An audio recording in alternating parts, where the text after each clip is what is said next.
It's like trying to nail Jello to a wall.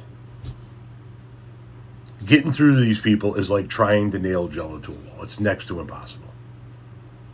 I find it funny that Kamala Harris is talking about the gas prices going up because when she was in office, the gas prices went up to 4.9 on a national average. I find it interesting that you and so many others don't understand the difference between high gas prices caused by a global spike in demand and high gas prices caused by the choice of a single man in Washington, D.C. You see, gas prices during the Biden-Harris administration spiked because of a sudden spike in demand after Americans started driving to work again and everywhere else. Products started moving freely and factories reopened. Remember 2020 and 2021 globally?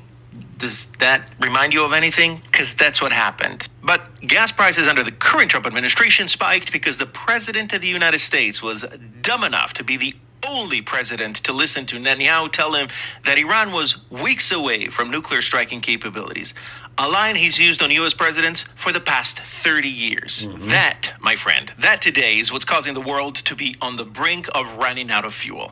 That's what's causing crude oil to shoot up to flirt with the $100 mark. In one case, global demand caused by outside forces and a sudden global demand after the world was finally able to reopen.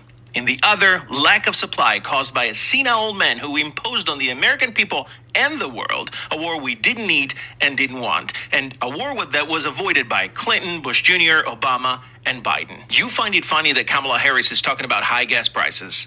I find it sad that we were dumb enough as a nation to not elect her as president. Not to mention the fact, you're really going to sit there and go, when she was in office? You mean when she was vice president?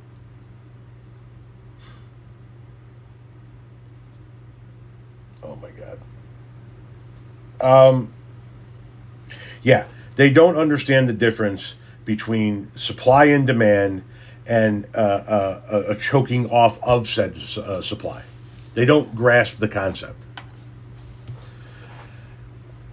And all of them, across the board, universally, talked about how great it was that Donald Trump got the gas prices down. Look, my gas prices are down. Thanks, Trump.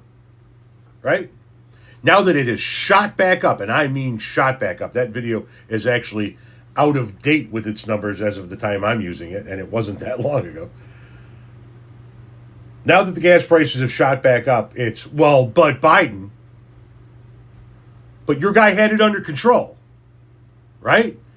Thanks, President Trump. Look at my gas prices. Look at how awesome life is. Why did it go back up, boo? Because of your guy. You don't want to talk about that, which is why we're hearing but Biden. By the way, but Biden, right now, around me, gas is right there where it was at the highest. Across the highway here, the closest gas station to me, we're at flirting at $5. Yesterday it was at $5.20. When we came back home from my son's Scholastic Bowl meet and got off the highway, it was at $5.20. You want to know how fucking crazy it went across the street yesterday? Across the highway? When I went to go get gas there yesterday, it was $4.69.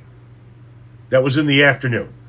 When we left in the early evening to go to my son's meet, it had jumped to $4.99. By the time he got done with his meet and we were coming back home, it was $5.20. That's in one day. The day before, it was $4.04. That's crazier movement than we ever saw under Biden.